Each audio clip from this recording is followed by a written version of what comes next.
ఎలా అండి? నా చివరి ప్రాణం పోయే వరకు కూడా నేను ఆ! ఇలాగే ఉంటాను. అదంటారా? హ్మ్.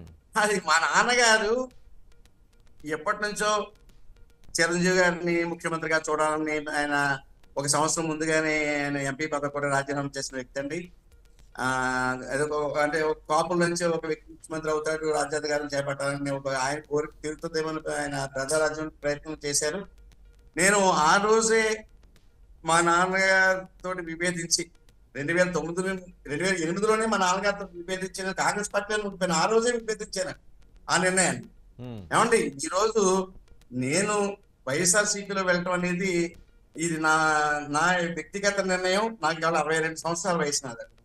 ఏమండి అలాగే మా నాన్నగారి ఆలోచన ఏంటంటే ఆయన కాపు సంక్షేమ పెట్టారు. కాపుల యొక్క ఉన్నతి కోసం ప్రయత్నం చేస్తున్నారు. వారి ఆలోచన ఏంటంటే ఆఖరి రోజుల్లో కాపులకు ఏదైనా చేయాలి, కాపులు ముఖ్యమంత్రి అయితే చూడాలనేది ఒక ఆయన కోరిక.